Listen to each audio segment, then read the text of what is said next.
फैज़-ए-आम trust, सियासत Millat fund और doctor Matinul Jabbar computer and skill development centre का फरवरी 2021 में उस्मान नगर के शाहीन नगर के मकीनों की मदद करने के तौर पर इनेकाद अमल में लाया गया था, ताकि यहाँ पर जो सैलाबी बारिश में तबाह व बर्बाद हो गए थे, ये अपने पैरों पर खड़े हो सके। उस्मान नगर की तबाहशुदा हालात को देखते हुए फैज़-ए-आम ट्रस्ट और सियासत मिल्लत फंड ने यहाँ इमदादी और राहतकारी के काम शुरू किए और फिर एडिटर सियासत जनाब जाहिद अली खान, सेक्रेटरी फैज़-ए-आम ट्रस्ट इफ्तिखार हुसैन और मैनेजिंग एडिटर सियासत जनाब ज़हीरुद्दीन अली खान ने उस्मान नगर के मकीनों की बाज़ाबातकारी के साथ लड़के लड़कियों को मुख्तलिफ कोर्सेज सिखाने और इन्हें अपने पैरों पर खड़े करने की इक़दामात का फैसला किया। चुनांचे सबसे पहले सैलाब मुतासरीन में किचन का सामान, बिस्तर, मलबूसात, अद्वियात, ग़िज़ाई अशिया पर मुश्तमिल किट्स की तकसीम अमल में लाई गई। बाद में एक मंसूबे के तहत मुकामी तलबा और तालिबात और मर्द और ख़वातीन के लिए doctor Matinul Jabbar computer and skill development centre कायम किया गया और खुशी की बात है कि इस सेंटर से ताहाल 7 बैचेस निकल चुके हैं और तरबियत पा चुके हैं। तलबा और तालिबात अमेज़ॉन, स्कूल्स व कॉलेजेस, बड़ी सुपरमार्केट, शॉपिंग सेंटर्स में खिदमत अंजाम देकर अपने अरकान ख़ानदान की मदद कर रहे हैं।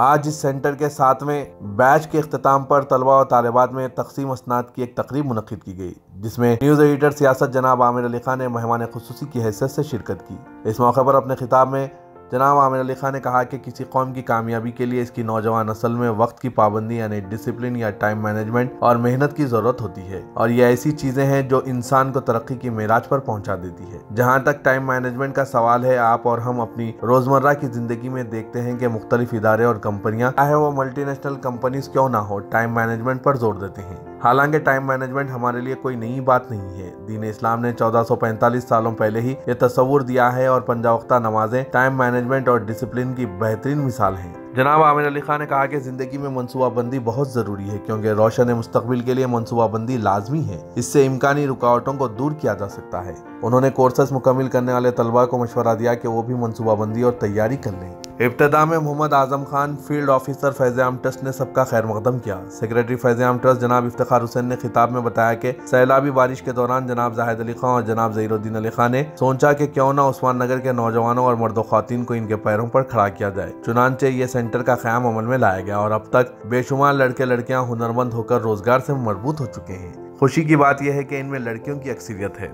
पेश है इस खुसूस में तकसीम असनादात के कुछ झलकियां और साथ ही मुखर्रिरीन के ख्यालात। Bureau report सियासत.com।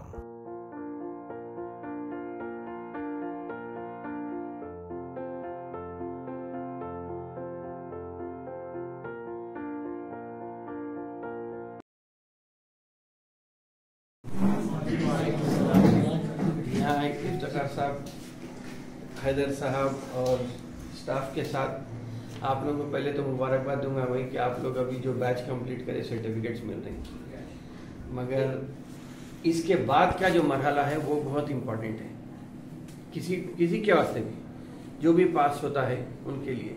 अब आप कंप्यूटर इस्तेमाल करें, कंप्यूटर में आप माइक्रोसॉफ्ट यूज़ करे होंगे।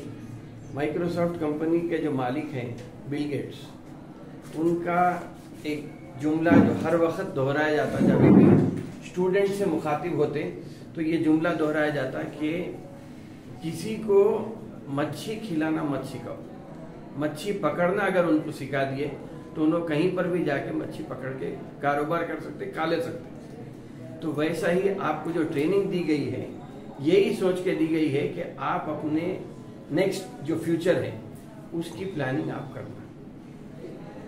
दूसरा और एक मिसाल ये है कि या गूगल के जो फाउंडर, जो प्रेसिडेंट है फिलवक्त, वो भी हैदराबाद के ही हैं। सुंदर पिच्चई जो हैं वो भी हैदराबाद के ही हैं। तो आप ये सोचिए कि सुंदर पिच्चई हैदराबाद में रह के, हैदराबाद में पढ़ के अब जाके दुनिया की सबसे बड़ी कंपनी के प्रेसिडेंट हैं। तो आप लोग भी ये प्लानिंग कर सकते हैं कि किस तरह अपने करियर को डेवलप करना है, आगे चल के कैसा डेवलप होना है। अगर दो चीज़ और मिसाल देता हूँ मैं आपको कि सोना जो रहता ज़मीन के काफ़ी अंदर रहता, सोने को निकाले तो सोने की वैल्यू मालूम होता। वैसे हीरा भी बहुत ज़्यादा तपिश में बनता, उसको निकाल के जब आप तराश देते तो फिर वो आपको हीरा बन के लाखों रुपए की उसकी मालियत हो जाती। तो वैसा आप लोगों को जो ट्रेनिंग दी जा रही है, आप ये ट्रेनिंग को किस तरह अपने बेहतरी के लिए इस्तेमाल करना है, ये चीज़ सोचना बहुत ज़रूरी है। ट्रेनिंग हासिल करके खामोश अगर आप बैठ जाएंगे तो फिर मैं समझता हूँ कि ये काफ़ी नहीं होता। क्या सोचिए आप लोग, क्या बनना चाह रहे हैं या आगे चल के क्या करना चाह रहे हैं बोलिए। उसके ऊपर फिर और कुछ जरूरत पड़ती तो फिर उसके लिए फिर हम कुछ और काम कर सकते कि किस तरीके से आप लोग अपने फ्यूचर को देखें। वरना जो प्लानिंग होती, ये कहा जाता है कि आप आज ये सोचिए कि आज 2023 में अपन ये बात कर रहे हैं, 2028 में आप अपने आप को कहाँ देखें। आपकी खुद की कंपनी रहेंगी या आप कोई हाईटेक सिटी में जाके किसी में काम करना चाहेंगे।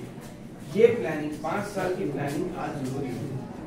बहुत सारे लोग बोलते हैं कि प्लानिंग, मुसलमान प्लानिंग नहीं करता इसलिए कि भाई हम आज हैं, कब कब कब बुलावा आता है, कब चले जाते नहीं मालूम। मगर प्लानिंग की अगर हम बात करेंगे तो आप देखिए, अभी हम ईद मनाए, बकरीद, एक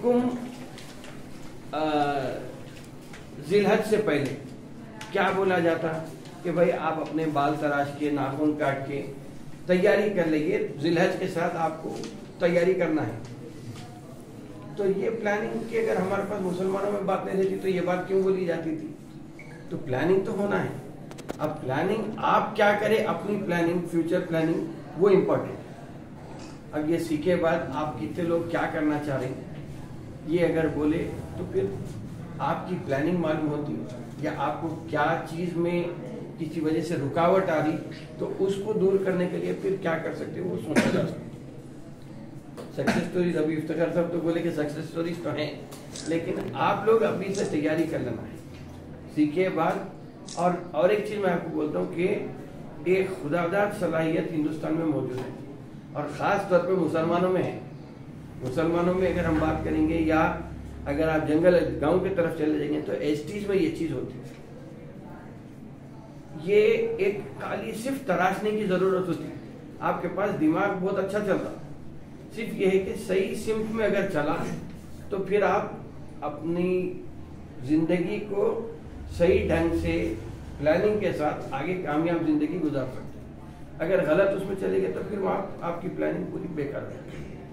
तो ये बहुत इंपॉर्टेंट है कि आप यहाँ से सोच लीजिए कि अब आप जो भी सीखे हैं उसको कैसा इम्प्लीमेंट करना है। इम्प्लीमेंटेशन में अगर ला लिए तो फिर आप यहाँ हैदराबाद में गूगल बन सकते हैं। कोई जरूरी नहीं है कि अमेरिका की कंपनीज गूगल बन सकती।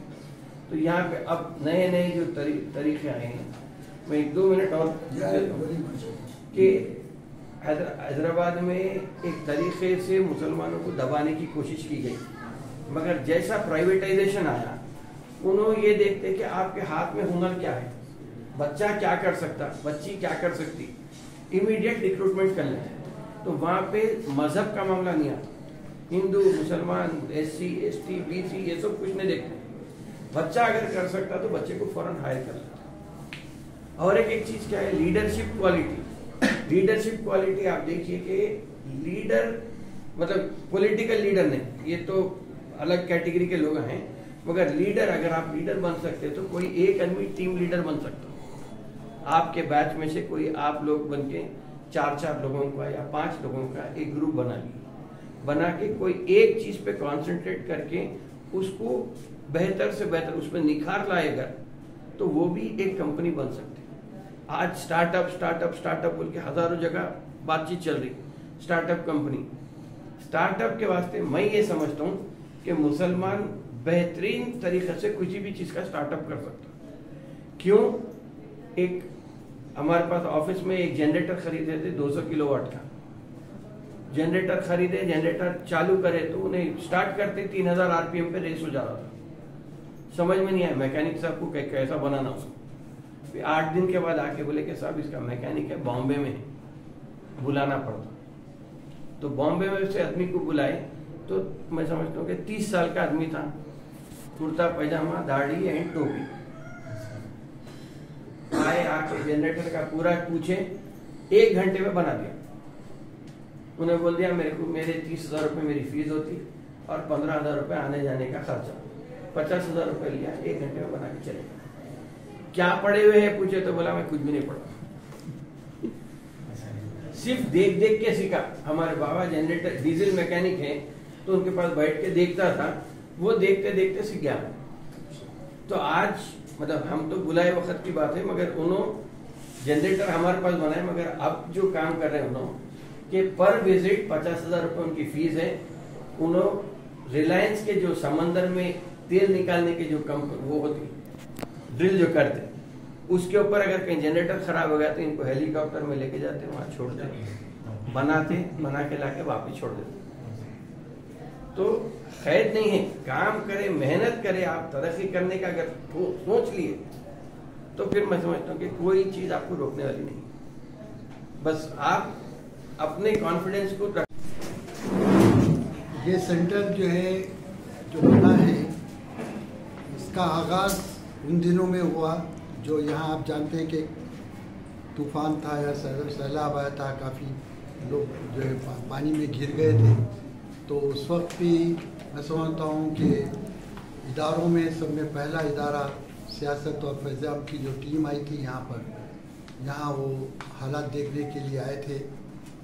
और उस वक़्त जो है हमने महसूस किया कि इमीडिएटली बाज़ाबात कारी की जाए, ये लोगों को रिलीफ पहुंचाया गया जो भी हो सकता था।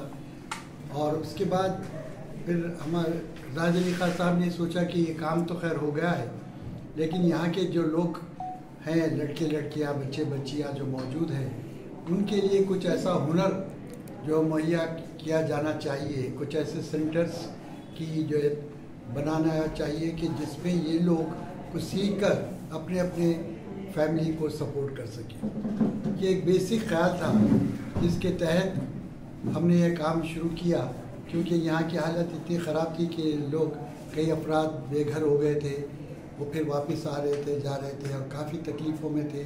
खैर उनकी जो इमीडिएट तकलीफ़ थी वो तो दूर कर दी हम किसी हद तक, लेकिन ठोस काम करना बहुत ज़रूरी होता है। क्यों? और हमारा हर वक्त का यही ख्याल रहता है, जहाँ भी हम दोनों मिलकर इदारे काम करते हैं, वहाँ पर हम यही सोचते हैं कि कोई ठोस काम किया जाए, चाहे वो कहीं मुजफ्फरनगर का हो या दिल्ली में जो फसादात हुए थे वहाँ पर हो, कहीं का भी हो, जहाँ जहाँ भी काम हुए हैं वहाँ पर हमने उनको पहले तो उनके रिलीफ का काम किया इमीडिएट, मगर उसके बाद फिर जो है वो उसके एक बाज़ाबात कारी का प्रोग्राम बना के वो लोगों को जो है कैसे काम पर लगा के उनको फिर सपोर्ट किया जा सके। तो इसी ख्याल के तहत हमने फिर यहाँ एक सेंटर्स कायम किए।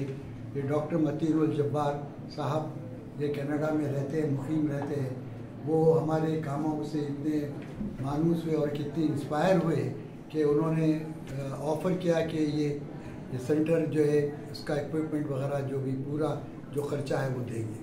उनकी हिम्मत पर हमने यहाँ सेंटर शुरू किया और तकरीबन ये 7वां सेंटर है जो आपका 7वां बैच है जो आपका जो चल रहा है। और अभी तक जो 6 बैचेस हो गए, 6 को भी छठवें के हम अभी इस वक्त सर्टिफिकेट के दे रहे हैं। और माशाल्लाह मुझे खुशी इस बात की है कि जितने भी बच्चे यहाँ से बच्चियाँ निकल के ज़्यादा बच्चियाँ आई हैं, ये लोग जो है अपने अपने बैचेस को कंप्लीट करके अपने अपने कामों पे लगे हुए हैं। जैसा कि यहाँ मुझे स्टेटमेंट दिया गया है कि कई लोग जॉब्स कर रहे हैं, कुछ दुकानें अपनी छोटी मोटे कारोबार कर रहे हैं,